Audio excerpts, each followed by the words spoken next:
Hello everyone, अस्सलाम वालेकुम। उम्मीद है आप सब खैरियत से होंगे। आज जो हमारा टॉपिक है इस वीडियो का वो है यूनिवर्सिटी ऑफ पंजाब की एडमिशन टेस्ट के रिलेटेड और इनके इंटरव्यू के रिलेटेड। और बेसिकली हम बात कर रहे हैं एमफिल इंग्लिश लिटरेचर के टेस्ट की। I am not concern about MPhil English linguistics. Literature की जो वीडियो है वो हम स्टार्ट करते हैं। सबसे पहले मैंने एक स्पेशल इंस्ट्रक्शन का जो है एक थोड़ा सा इसमें डाला है, वो इसलिए क्योंकि बाज़ दफ़ा कुछ स्टूडेंट्स हैं वो अप्लाई करते वक्त एक गलती करते हैं। गलती क्या करते हैं कि मोस्टली जो स्टूडेंट्स हैं वो मॉर्निंग में अप्लाई करते हैं लेकिन इवनिंग, रेप्लिका और सेल्फ सपोर्टिंग में अप्लाई नहीं करते। लेकिन हमें इन चीज़ों का पता तो होना चाहिए कि ये होती क्या है। इसमें ये होता है कि जब आप मॉर्निंग में अप्लाई करते हो तो आपका जो फ़ीस स्केड्यूल होता है एमफिल के लिए वो मोस्टली 20 से 25K तक होता है पर सेमेस्टर का। लेकिन जब हम इवनिंग की बात करते हैं तो इसमें 3 टाइम्स होता है। जो आपका फ़ी है ना वो 3 टाइम्स होगा मॉर्निंग का। लाइक अगर आपका 25K है तो इवनिंग की जो फ़ी बनेगी वो 3 टाइम्स ज़्यादा होगा, लाइक 75K to 85K होगा पर सेमेस्टर। लेकिन इसमें आपको फ़ायदा ये होता है कि इधर जो है इवनिंग, रेप्लिका या सेल्फ सपोर्टिंग एक ही बात है। इसमें बहुत कम बच्चे अप्लाई करते हैं तो आपका जो कंपटीशन है वो ऑलरेडी कम हो जाता है। आपको चाहिए आप इसमें लाजमी अप्लाई करो, क्योंकि अगर आप देखते हैं कंपैरेटिवली तो फ़ी इतनी ज़्यादा नहीं है, अफोर्डेबल है। क्योंकि अगर आप प्राइवेट यूनिवर्सिटीज़ में जाते हो वो पर सेमेस्टर क्या कर रहे हैं 140K तक जो है वो आपको चार्ज कर रहे हैं। तो फिर अगर हम इस कंपैरिजन में और जितनी हमारे पास महंगाई या इन्फ्लेशन है उस लिहाज से देखें तो 75K to 85K is reasonable amount. और जो GCU है वो तो अपना जो है मॉर्निंग का लाइक उसमें इतना चार्ज कर रहा होता है। अगर मैं GCU से भी कंपेयर करूं तो आपको इसमें लाजमी अप्लाई करना है। आपने इवनिंग का ऑप्शन, सेल्फ सपोर्टिंग का ऑप्शन छोड़ना नहीं है, क्योंकि इसमें ऑलरेडी सारे स्टूडेंट्स अप्लाई नहीं करते और आपका मेरिट जो है वो कम हो जाता है। मेरिट इसलिए कम होता है क्योंकि एक तो स्टूडेंट्स ज़्यादा नहीं अप्लाई कर रहे और दूसरा इसलिए कम होता है क्योंकि इवनिंग की तरफ का कुछ बच्चे आई डोंट नो किन मिथोलॉजीज़ की तरफ की वजह से यहाँ नहीं जाते, लेकिन मेरे ख्याल से यहाँ अप्लाई करना चाहिए अगर मॉर्निंग में आपका मेरिट नहीं बनता तो।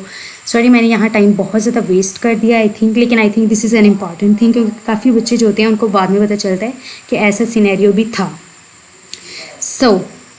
अब बात करते हैं हम पैटर्न और पासिंग रेशो की। तो अगर बात करें तो हमारे पास 40 मार्क्स का जो है वो टेस्ट होता है और इसमें क्या होता है कि आपके पास 10 MCQs होते हैं और जो एक MCQs होता है वो 1 मार्क जो है वही कैरी करता है। तो 10 MCQs फॉर 10 मार्क्स। फिर हमारे पास 2 क्वेश्चंस होते हैं जो हमने अटेम्प्ट करने होते हैं। तो एक क्वेश्चन होगा 15 मार्क्स का, दूसरा भी जो है वो 15 मार्क्स का होगा। इस तरह से 10 + 30 = 40। तो ये हमारे पास जो है वो टेस्ट के मार्क्स डिवीजन है कि किस तरह से जो है वो टेस्ट के मार्क्स जो है वो कैरी हो रहे हैं। और पासिंग रेशो की बात कर रहे होते हैं, जैसे GCU में हमारे पास 60% होता है, लेकिन यहाँ हमारे पास जो पासिंग रेशो है वो 50% है। तो 40 में से इट मीन्स हमें एटलीस्ट 20 मार्क्स चाहिए होंगे टेस्ट को पास करने के लिए। लेकिन ऑफ कोर्स जितने आप अच्छे मार्क्स लोगे उतना आपका जो मेरिट है वो ज़्यादा बनेगा और आपके जो मेरिट बनने के चांसेस है वो भी ज़्यादा होंगे। आप ओनली 20s पे ना रहें, क्योंकि जो मेरिट है उसके लिए आपको यहाँ मैक्सिमम मार्क्स लेने चाहिए।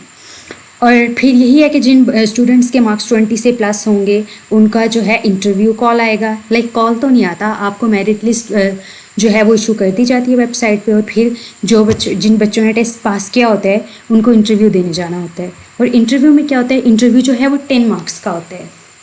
तो इट मीन्स कि आपका जो 40 + 10 मार्क्स यानी 50% जो है वो टेस्ट और इंटरव्यू कैरी कर रहे हैं आपके मेरिट कैलकुलेशन में। और बात कर लेते हैं कि कौन कौन सी चीज़ों के जो हैं वो मार्क्स बन के मेरिट लिस्ट लगेगी। जैसे कि मैं आपको बता चुकी हूँ, टेस्ट मार्क्स जो हैं वो 40 होंगे, इंटरव्यू मार्क्स होंगे 10। इट मीन्स कि 50% तो जो है वो टेस्ट और इंटरव्यू ही बताएगा कि आपका मेरिट जो है वो PU बनने वाला है या नहीं। बाकी मैट्रिक के जो मार्क्स होते हैं उसको 10% के रेशो के साथ निकाला जाता है। FA के मार्क्स को भी 10% के साथ निकाला जाता है। और BS के या जो आपकी MA के मार्क्स होंगे उनको जो है 20 पॉइंट्स के रेशो के थ्रू कंपेयर करके निकाला जाएगा। इसके अलावा 5 मार्क्स उन बच्चों को मिलते हैं जिनके पास कोई जॉब एक्सपीरियंस होता है, उसकी सर्टिफिकेशन होती है। और पब्लिकेशन मार्क्स ये बेसिकली उनके लिए हैं जिनकी जो रिसर्च है वो पब्लिश्ड है। अगर आपके पास कोई रिसर्च पेपर है और वो पब्लिश्ड है तो उस चीज़ का भी आपको जो 5 मार्क्स का है वो एज मिलेगा। तो ये था हमारे पास इसका मेरिट कैलकुलेशन। अब हम चलते हैं कि हमारे पास जो टेस्ट के क्वेश्चंस हैं और जो टेस्ट है वो किस नौइयत का होगा। तो जब भी हम एमफिल की बात कर रहे होते हैं तो हमें पता है कि ऑब्जेक्टिव पास जो पार्ट है वो नेसेसरी है, क्योंकि जो गैट का पोर्शन होता है वो नेसेसरी होते हैं एमफिल के टेस्ट के लिए। तो इस गैट में जैसे कि मैंने बाकी वीडियोस में भी बताया, हमारे पास यही होता है कि कुछ मैथ के क्वेश्चंस होते हैं, एमसीक्यूज होते हैं, कुछ इंग्लिश के सिनोनिम्स, एंटोनिम्स या कंप्लीशन टाइप सेंटेंसेस होते हैं, और या कुछ मैथ के एनालिटिकल के पोर्शन के कुछ क्वेश्चंस होते हैं। तो आपके पास सिर्फ 10 एमसीक्यूज होंगे और हर एमसीक्यू जो है वो 1 मार्क कैरी करेगा। मेरी 2 फ्रेंड्स ने बेसिकली पीओ का टेस्ट दिया था, तो मैंने इन्फॉर्मेशन जो है उधर से ही गैदर की है। उन्होंने कहा कि वो बाकायदा ये चीज़ कह रहे थे कि आप फोकस जो है ऑब्जेक्टिव पार्ट की बजाय सब्जेक्टिव पे ज़्यादा करें, क्योंकि ये गैट पोर्शन होता है, ये जनरल होता है, और जो आपके ज़्यादा मार्क्स कैरी जो पार्ट कर रहे हैं ना वो है भी सब्जेक्टिव। सब्जेक्टिव पार्ट में क्या होता है कि आपसे 6 क्वेश्चंस आपको दिए जाते हैं, जिनमें से आपको अटेम्प्ट 2 क्वेश्चंस ही करने हैं। मतलब कि 6 के 6 क्वेश्चन 15-15 मार्क्स के होंगे, लेकिन आपके पास ऑफ कोर्स चॉइस है, आपने सॉल्व 2 क्वेश्चंस ही करने हैं। अब अगर हम बात करें कि इन ये स्टेटमेंट्स किस तरह की थी और किस तरह के जो क्वेश्चंस हैं वो आ सकते हैं, तो वो भी हम आगे डिस्कस करते हैं। तो जब आप क्वेश्चन जो है अटेम्प्ट करते हैं तो वहाँ इंस्ट्रक्शन बाकायदे लिखी होती है कि आप only 2 sides of pages use करोगे एक क्वेश्चन को अटेम्प्ट करने के लिए। इसका मतलब है कि जो क्वालिटी है, उन्होंने आपके पेपर की क्वालिटी देखनी है, क्वांटिटी नहीं देखनी। ये नहीं हो कि आप लोग जो हैं एक क्वेश्चन अटेम्प्ट करो और उसको 4 से 5 पेजेस का लिखो, लेकिन उसका क्वांटिटी कंटेंट तो हो लेकिन क्वालिटी उसमें कुछ भी ना हो, बस उसको क्वेश्चन को सॉल्व करने की कोशिश की गई हो फुटाइल, और उसमें बस बातें लिखी हो, और जो एक फोकस्ड क्वेश्चन आपसे पूछा गया था, कोर पूछा गया था, वो आपने लिखा ही नहीं है। अगर जैसे आप सबने पोस्ट कॉलोनियल थ्योरी पढ़ी होती है, तो उसमें हम आइडेंटिटीज़, मार्जिनलाइजेशन, इस तरह के जो कंसेप्ट्स होते हैं उनको यूज़ करते हैं कि कैसे जो है इम्पीरियलिज्म इफ़ेक्ट कर रही है लोगों को। अगर आपने ये चीज़ें ही नहीं लिखी तो फिर कोई फ़ायदा नहीं है इस क्वेश्चन को अटेम्प्ट करने का। खाली टेक्स्ट की समरीज़ लिख देना, ये मतलब आपको नहीं करना है। वहाँ पे आपने अपना जो है क्वांटिटी पे फोकस नहीं रखना, आपने क्वालिटी पे फोकस रखना है। इसलिए उन्होंने 2 साइड्स ऑफ पेजेस बोला है, क्योंकि वो इसी से जज कर लेंगे कि आपका जो नॉलेज है वो इस चीज़ के बारे में कितना है। और दूसरा ये कि ऐसे टाइप क्वेश्चंस होते हैं। अब हम स्टेटमेंट्स की बात कर लेते हैं कि वो किस तरह के 6 क्वेश्चंस थे जो लास्ट ईयर स्टूडेंट्स ने अटेम्प्ट किए थे। फर्स्ट क्वेश्चन, बेसिकली ये एग्जैक्ट वही स्टेटमेंट्स नहीं है, लेकिन ऑलमोस्ट क्वेश्चंस यही थे 6 के 6, लेकिन स्टेटमेंट्स जाहिर सी बात है बिल्कुल सही, तो मतलब बिल्कुल टू द पॉइंट वो वाली तो नहीं मैं लिख पाई, क्योंकि उन्होंने भी जिस तरह से पेपर अटेम्प्ट किया था, मैंने उनको मैसेजेस किए और उन्होंने मुझे बताया कि ये क्वेश्चंस थे। उन्हीं क्वेश्चंस को जो है मैंने पैराफ्रेज आप लोगों के लिए यहाँ किया है। तो स्टार्ट करते हैं। तो पहला क्वेश्चन जो था वो था, how theatre has evolved over time from Elizabethan era to modern era. So पहले क्वेश्चन से पता चलता है कि जो थिएटर है, आपका क्वेश्चन वहाँ से भी आ सकता है। अब एलिजाबेथन एरा में हमारे पास इंपॉर्टेंट शेक्सपियर है, क्रिस्टोफर मार्लो है, इस तरह के जो थिएटर हैं और जो प्लेस हैं हमने पढ़े भी होते हैं। तो फिर वहाँ से जो स्टार्ट करके जो मॉडर्न एरा तक थिएटर आ रहे हैं, जिसमें अब्सर्ड थिएटर भी है, सरिलिस्ट थिएटर भी हैं, इन चीज़ों को आपने जो है अच्छे से गो थ्रू करना है। फिर सेकेंड था, where is the meaning of text, does it come from readers mind और from text itself, relate any text. यहाँ से हमें क्लियरली पता चल रहा है कि ये रीडर रिसेप्शन थियरी के बारे में, कि अगर हम इसको रीडर्स माइंड से रिलेट करते हैं तो हमने रीडर रिसेप्शन थियरी इसमें अप्लाई करनी है कि रीडर जो है वो अपने पर्सनल एक्सपीरियंस से कैसे एक वर्ड को है जो एनालाइज करता है, और कैसे, और अगर आप इसको टेक्स्ट से भी करते हो तो आप रीडर रिसेप्शन थियरी में जाते हो कि टेक्स्ट रीडर को कैसे अफेक्ट कर रहा है और रीडर जो है वो टेक्स्ट को कैसे अफेक्ट कर रहा है, और कैसे उसके जो पर्सनल एक्सपीरियंसेस है वो उसके थ्रू एक टेक्स्ट को एनालाइज करता है। जब भी आप प्रिपेयर करें तो ये जो थियरीज़ हैं, जिसमें साइको एनालिसिस है, स्ट्रक्चरलिज्म है, पोस्ट स्ट्रक्चरलिज्म है, पोस्ट कॉलोनियल है, फेमिनिज्म है, और ये जितनी भी थियरीज़ हैं काइंडली इनको अच्छे से रीड करें। और जो पोस्ट कॉलोनियल थियरी, अभी आगे मैं बात करने लगी हूँ इसकी, how post colonial literature is exploring marginalised identities. अब पोस्ट कलोनियल जो लिटरेचर है और जो पोस्ट कलोनियल थेरी है, बिलीव मी, ये जहाँ जहाँ मैंने अपने टाइम पे टेस्ट दिया था सब में पोस्ट कलोनियल लिटरेचर ये क्वेश्चन बहुत ज़्यादा था। तो आप काइंडली इस पोस्ट कलोनियल लिटरेचर के जो क्वेश्चन है इसको बहुत अच्छे से प्रिपेयर करें। अब इसमें हमने काफ़ी एक दो टेक्स्ट जो होते हैं हम उन्हीं को मोस्टली कोट कर रहे होते हैं। जैसे हमने चिनोआ एचबी हमने पढ़ा होता है, उसका कोई ना कोई टेक्स्ट पढ़ा होता है, या उसका होम एंड एक्साइल का ऐसे पढ़ा होता है, या हमने एक इंडियन टेक्स्ट पढ़ा होता है। मेरे ब्रेन में उस टेक्स्ट का नाम नहीं है, हम उसको भी बहुत ज़्यादा इसमें कोट करते हैं। आई थिंक वो E.M. फोस्टर का था कोई। तो अगर आपको याद है तो आप कमेंट में ज़रूर लिखिएगा वो कौन से वाला था। I am not remembering that this time. तो फिर हमारे पास है ये चौथा क्वेश्चन है, contrast between structuralism and post structuralism. ये अगर आप थेरीज अच्छे से प्रिपेयर करोगे तो आपका ये जो क्वेश्चन है वो भी सॉल्व जो है वो हो जाएगा। तो थेरीज का बहुत ही ज़्यादा पूछा जाता है। और फिर यहाँ बहुत टेक्निकल बेस एक क्वेश्चन हम देख रहे हैं कि ये टेक्नोलॉजी से रिलेटेड है। हाउ इज़ आर्टिफिशियल इंटेलिजेंस और AI transforming our learning and research experience. इसमें जो है हमें अब AI और टेक का तो इसमें बहुत रोल पता है कि किस तरह से पहले जो चीज़ें हम गूगल करते थे अब वो हम क्या करते हैं, ChatGPT पे जाके उन चीज़ों को सर्च कर रहे हैं, डायरेक्टली जो है वो आंसर ले रहे हैं। पहले हमें थोड़ा रिसर्च ज़्यादा करना होता था, लेकिन वो बहुत ज़्यादा हेल्प होती है हमें AI के थ्रू। तो आपने इस तरह के क्वेश्चन जो है वो लास्ट में प्रिपेयर करने हैं। और जो एक क्वेश्चन था जो 6 था वो कोरोना वायरस के रिलेटेड था, कुछ पेंडेमिक के रिलेटेड था, उसके लर्निंग एक्सपीरियंसेस के रिलेटेड था, ऑनलाइन लर्निंग और इस तरह की चीज़ें। पूरी स्टेटमेंट जो थी वो मैं बना नहीं पाई क्योंकि उन्होंने बस मुझे ये बताया कि वो कुछ पेंडेमिक के रिलेटेड था। तो बेसिकली इस तरह के कुछ 6 सवाल थे। आई होप सो कि अगर आप BS में कुछ पढ़ के आते हो, कुछ ना कुछ तो पढ़ के आते हो, तो आप 2 क्वेश्चन जो हैं वो अच्छे से एक्सट्रैक्ट करके इसमें अटैम्प्ट कर सकते हो।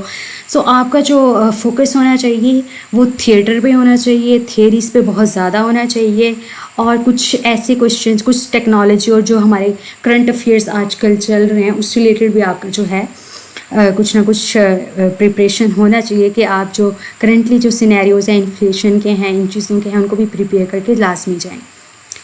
सो अब बात करते हैं इंटरव्यूज़ की। तो जिन बच्चों ने 20+ मार्क्स लेंगे उनको इंशाल्लाह वो इंटरव्यू के लिए भी जाएंगे। वैसे इंटरव्यू के लिए मैंने एक सेपरेट वीडियो बनाई हुई है, वो ज़्यादा अच्छी है। उसमें मैंने सारे जो पॉइंट्स कवर किए हुए हैं कि यूनिवर्सिटी ऑफ लाहौर में क्या पूछा गया था, GCU में क्या पूछा जाता है, और किनेट में, FCCU में, तो उसको भी लाजमी देखिएगा अगर आप इंशाल्लाह इंटरव्यू तक जाते हैं। बाकी मैं बात करती हूँ कि जिन मेरी फ्रेंड्स ने PU में जो इंटरव्यू दिया था उनका इंटरव्यू कैसा था। तो बाज़ दफ़ा ऐसा होता है कि जब स्टार्ट के स्टूडेंट्स होते हैं वो जा रहे होते हैं तो वो मोस्टली एरिया ऑफ इंटरेस्ट के बारे में पूछते हैं स्टार्ट में स्टूडेंट से। लेकिन मोस्टली हर जगह ऐसा होता है कि आपसे क्या किया जाता है, आप एक एरिया ऑफ इंटरेस्ट पूछा जाता है कि मतलब आपको किस चीज़ में इंटरेस्ट है, पोइट्री में है या नॉवेल्स में है या प्लेस में है या पोस्ट कॉलोनियल लिटरेचर में है या मॉडर्न लिटरेचर में है। इस तरह का आपका जो एरिया ऑफ इंटरेस्ट है वो पूछा जाता है और फिर उस चीज़ को लेके आपसे जो है फर्दर क्वेश्चंस किए जाते हैं। फॉर एग्जांपल आप कहें कि आपको पोस्ट कॉलोनियल लिटरेचर पसंद है तो वो आगे से आपसे पूछे कि आपको पोस्ट कॉलोनियल लिटरेचर में कौन कौन से राइटर्स पसंद है, उसमें कौन कौन से थीम्स आपको फैसिनेट करते हैं, आपने उन थीम्स से क्या सीखा है। मतलब इस तरह के जो हैं वो फर्दर क्वेश्चंस जो हैं वो इजी से कॉम्प्लेक्स करते जाते हैं। तो आप जो भी अपना एरिया ऑफ इंटरेस्ट बताएं या कोई फेवरेट राइटर बताएं तो खाली उसका एक पॉपुलर वर्क ना पढ़ के जाएँ, उस पर थोड़ी सी रिसर्च करके जाएँ, उसको थोड़ा सा ज़्यादा पढ़ के जाएँ। सो उन्होंने बताया कि मोस्टली स्टूडेंट से स्टार्ट में जो था एरिया ऑफ इंटरेस्ट पूछा जा रहा था और उससे रिलेटेड क्वेश्चंस किए जा रहे थे, लेकिन हर बच्चे से ऐसा नहीं हुआ। बाद में चेंज होते गए, बाद में कुछ बच्चों से जो है वो थियरीज़ के रिलेटेड क्वेश्चंस पूछे, लेकिन कुछ थियरीज़ ऐसी भी थी कि हम उनको BS में नहीं पढ़ के जाते, लेकिन मोस्टली वो उन थियरीज़ को ही ज़्यादा पूछते हैं जो हम BS में पढ़ के जाते हैं।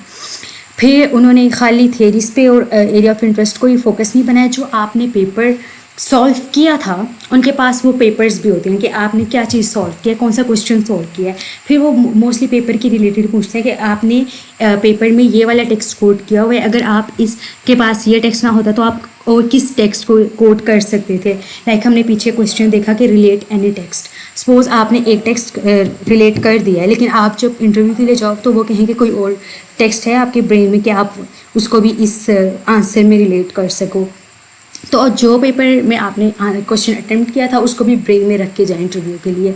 फिर इसके अलावा वो जब पेपर से रिलेटेड क्वेश्चंस कर रहे थे तो वो आपसे ऑन स्पॉट्स आपके आइडियाज़ को भी जानने की कोशिश करते हैं। ये अटेम्प्टेड क्वेश्चन में ऑलरेडी डिस्कस कर चुकी हूँ। अच्छा, एक और बात कि कुछ यूनिवर्सिटीज़ में थीसिस नहीं कराया जाता, जो कि एक बहुत आई थिंक अच्छा नहीं होता, क्योंकि बाज़ दफ़ा ऐसा होता है कि जब आप एमफिल में इंटरव्यू देने जाते हो वो बार बार आपसे पूछ रहे होते हैं कि आपने थीसिस किया था, आपके रिसर्च अगर और आपका थीसिस टॉपिक क्या था, आपने क्या पढ़ा, कि आपका एरिया ऑफ इंटरेस्ट क्या था। यहाँ आके कुछ बच्चे जो हैं वो बहुत ज़्यादा ब्लैंक हो जाते हैं जिन्होंने थीसिस नहीं किया होता। इवन उनका कुछ यूनिवर्सिटीज़ में, जैसे मैंने नोट किया था एफसीसीयू में स्पेशली, बहुत ज़्यादा उनका फोकस था रिसर्च में, और इसी तरह पीयू में भी बहुत ज़्यादा फोकस था कि आप क्या रिसर्च करके आए हैं बीएस लेवल में। तो उनका बहुत होता है कि वो उन स्टूडेंट्स को ही दरमियान में से उठाएं जिनको ऑलरेडी रिसर्च का कुछ ना कुछ पता हो। इवन रिसर्च पेपर और पब्लिकेशन के तो मार्क्स भी होते हैं एक्स्ट्रा। फिर मेरी एक फ्रेंड ने बताया कि उनसे पूछा गया कि आप रिसेंटली क्या चीज़ें रीड कर रही हैं। जैसे उसने पोस्ट कॉलोनियल के बारे में बताया तो उससे पूछा गया कि आपने कौन से पोस्ट कॉलोनियल के कंटेम्प्रेरी ऑथर्स पढ़े हैं। तो जो कुछ भी बताएं उसको इतना रिसर्च करके जाएं कि उसका आंसर जो है आप अच्छे से दे सकें। और उसने एक ये चीज़ भी बताई कि अगर आप बहुत एक क्वेश्चन को ड्रैग करते हो और उसका प्रिसाइजली फोकस्ड आंसर नहीं देते तो they are not interested in listening your answer. They will be like okay, अच्छा ठीक है, नेक्स्ट क्वेश्चन जो है उसकी बम्बार्डमेंट शुरू कर देते हैं। सो आपने कोई भी आंसर दो उसको थोड़ा प्रिसाइज दो, जेन्युइन सा दो, उसको ड्रैग ना करो, क्योंकि वो चीज़ उनको भी अच्छी नहीं लगेगी। तो इसका एक मतलब ये भी है कि वो जो है आपका नॉलेज चेक करना चाह रहे हैं, वो एक ड्रैगिंग स्टाइल इन चीज़ों को जो है वो अवॉइड करते हैं। तो एरिया ऑफ इंटरेस्ट, ये बात बहुत सच है, मोस्टली टीचर्स जो हैं एरिया ऑफ इंटरेस्ट पूछ के आगे आपसे फर्दर जो है वो क्वेश्चंस करते हैं, लेकिन नेसेसरी नहीं है कि अब वो आपसे एरिया ऑफ इंटरेस्ट पूछें और तभी आपका सारा जो है वो इंटरव्यू स्टार्ट होगा। कुछ टीचर्स ऐसा भी करते हैं कि आपकी बारी आने तक वो इस चीज़ से थक जाते हैं और वो जो अपने क्वेश्चंस हैं लाइक थेरीज़ के रिलेटेड क्वेश्चन, पेपर के related question, on spot ideas, और इनको स्टार्ट कर देते हैं। तो खाली एरिया ऑफ इंटरेस्ट के लिहाज से भी लाजमी प्रिपरेशन करके जाएँ, लेकिन कुछ नॉलेजफुल चीज़ें भी तैयार करें जो आपको लग रहा होता है कि हाँ ये चीज़ें पूछी जा सकती हैं। लाइक थियरीज़ के रिलेटेड सारी थियरीज़ को अच्छे से गो थ्रू करके जाइए। और सो यही इम्पॉर्टेंट चीज़ें थी पीयू के टेस्ट के रिलेटेड, इंटरव्यूज़ के रिलेटेड, कुछ इंस्ट्रक्शंस के रिलेटेड कि आपने जो है वो दोनों शिफ्ट्स में अप्लाई करना है, मॉर्निंग में भी और रेप्लिका में भी। और and best of luck for your test.